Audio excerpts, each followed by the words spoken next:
1866 1866 मध्ये 1866 Newlands gives law of octaves. Newlands law of octaves. हा octave म्हणजे 8. 8 म्हणजे पहा सा रे ग म प ध नी. म्युझिकल नोट्स आहेत ह्या. काय आहेत ह्या? Musical notes. आपण म्हणतो की संगीतमध्ये 7 सूर आहेत. सा रे ग म प ध नी. त्या 7 सुरासारखे यांनी हे अरेंज केले. त्यांनी काय केलं की सगळ्यात पहिले जो हायड्रोजन अरेंज केला, त्याच्यानंतर मग 1 2 3 4 5 6 7 सातवा केला आणि मग 8वा आला फ्लोरीन. तर आता याचप्रमाणे Li नंतर 8वा येईल Na आणि Be नंतर 8वा एलिमेंट येईल Mg. तर त्याला म्हणायचे आहे की प्रत्येक 8व्या एलिमेंटच्या प्रॉपर्टी सारख्या असतात आणि त्यांनी हे एलिमेंट जे अरेंज केले ते एलिमेंट अरेंज केले according to their increasing masses. म्हणजे मासेस जसं वाढत जाते तसं त्यांनी इन्क्रीज केलं. म्हणजे हायड्रोजनपेक्षा लिथियमचं मास जास्त, लिथियमपेक्षा बेरिलियमचं जास्त, बेरिलियमपेक्षा बेरियमचं जास्त, बेरियमपेक्षा कार्बनचं मास जास्त. अशा प्रकारे त्याने वाढत्या क्रमाने ॲटॉमिक मासेस घेतले. ॲटॉमिक नंबर घेतले नाही. डोबर नायरनी पण ॲटॉमिक मासेस घेतले होते आणि न्यूलँडनी पण. आता त्याला म्हणायचं आहे की ह्या Li आणि Na ची प्रॉपर्टी सारखी आहे. Be म्हणजे बेरिलियम आणि Mg म्हणजे मॅग्नेशियमची प्रॉपर्टी सारखी आहे. तर इंग्लिशमध्ये आपण त्याला असं म्हणू की he found that every 8th element had properties similar to those of the first. He found that every 8th element had properties similar to those of the first. Means, for example, sodium is the 8th element from lithium and both have similar properties. Sodium is the 8th element from lithium and both these have same properties. Magnesium is the 8th element from beryllium and both have same properties. So this is Newland's law of octaves. पुन्हा बघू.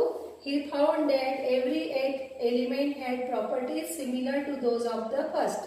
Sodium, for example, sodium is the 8th element from lithium and both have similar properties. So this is Newland's law of octaves, but it has many limitations. So let us see limitations of Newland's law of octaves. Let us see limitations of Newland's law of octaves. Newland's law of octets have certain limitations. म्हणजे यांनी arrange केले पण हे arrangement आपल्याला नवीन स्टडीसाठी वापरता येत नाही पूर्णपणे.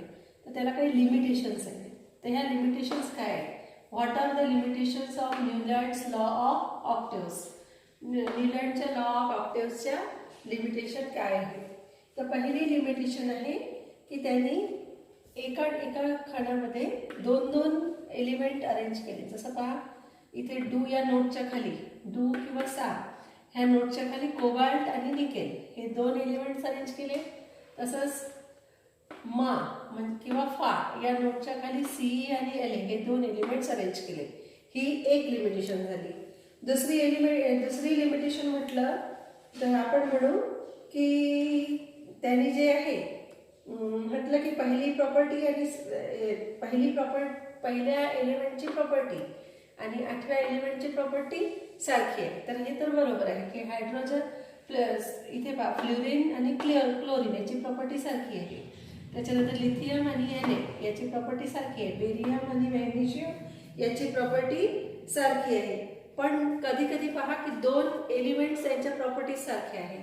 आता पहा कोबाल्ट आणि निकेल याची प्रॉपर्टी Fe सारखी आहे.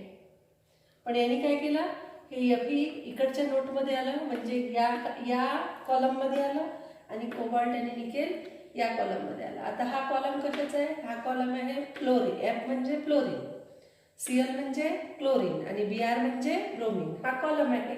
हे तुम्ही जर व्यवस्थित पाहिलं तर हा हॅलोजन ग्रुप आहे. फ्लोरीन, क्लोरीन, ब्रोमीन आणि त्याच्यानंतर येतो आयोडीन. न्यूलँडला 56 एलिमेंट्स माहित होते. 56 एलिमेंट त्यांनी अशा प्रकारे 7 × 8 या पॅटर्नमध्ये अरेंज केले. 56 एलिमेंट्स 7 × 8 म्हणजे कसं की 1 2 3 4 5 6 7 अशा प्रकारे त्यांनी 8 रांगा लावल्या आपण फक्त 4 रांगांची स्टडी करून राहिलो आणि 5वी रांग अर्धी घेतली. तर त्यांनी टोटल 8 रांगा लावल्या होत्या. 7-7च्या 8 रांगा. आपण 5 रांगांची स्टडी करून राहिलो त्याच्यापैकी. तर त्याच्या 2 लिमिटेशन आपल्याला लक्षात आल्या. एक तर त्यांनी एका टेबलमध्ये 2 एलिमेंट्स अरेंज केले. तसं व्हायला नको. एका टेबलमध्ये एका खणामध्ये एका बॉक्समध्ये एक एलिमेंट आला पाहिजे. आणि दुसरं त्यांनी कोबाल्ट आणि निकेल हॅलोजन सोबत ठेवला. आणि कोबाल्ट आणि निकेलची प्रॉपर्टी तर एफी म्हणजे फेरस, आयर्न, लोखंडासोबत मिळते. तर ह्या याच्या लिमिटेशन्स आहेत. तर इंग्लिशमध्ये याच्या लिमिटेशन्स तुम्ही ते स्क्रीनवर बघू शकता की याच्या लिमिटेशन्स काय आहे. मी वाचून दाखवत आहे की याच्या लिमिटेशन्स काय आहेत. तर पहिली लिमिटेशन आहे की cobalt and nickel and C and L हे 2 एलिमेंट्स त्यांनी आपले एकाच बॉक्समध्ये अरेंज केलेले आहे. तर पहिलं त्याचं मी तुम्हाला लिहून देत आहे. So what are the limitations of Newlands law of octaves. आपण पहिले पाहिलं की न्यूलँडचा टेबल कसा होता. 7 × 8 अशा प्रकारे 56 एलिमेंट त्यांनी 7 नोट्समध्ये सा रे गा म प ध नि या प्रकारे त्यांनी अरेंज केले होते. आता त्यांनी जे अरेंज केले त्यापैकी काही बरोबर होते आणि काही मात्र थोडं चुकले.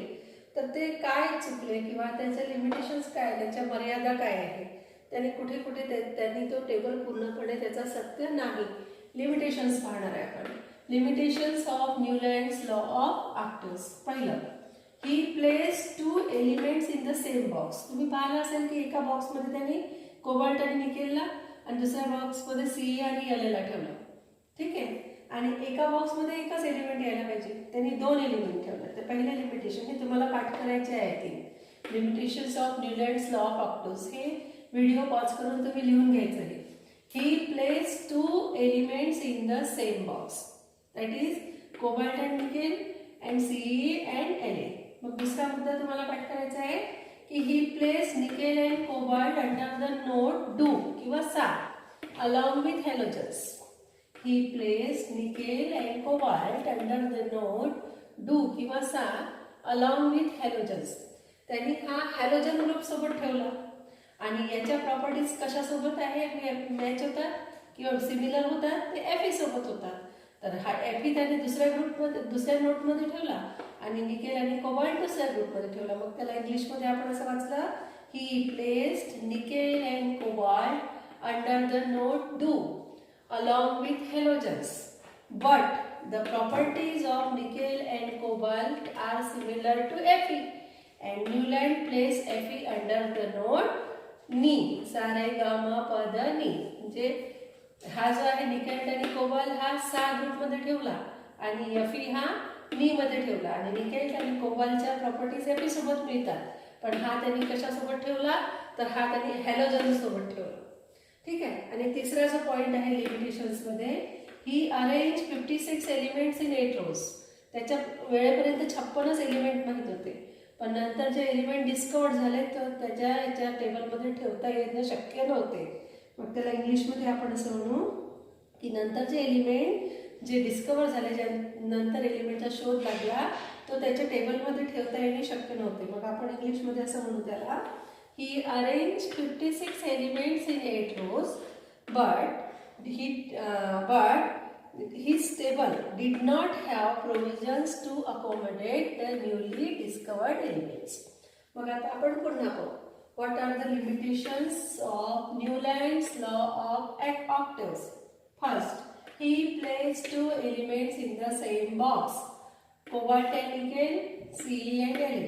Second, he placed nickel and cobalt under the node Sa along with halogens, but properties of nickel and cobalt are similar to Fe.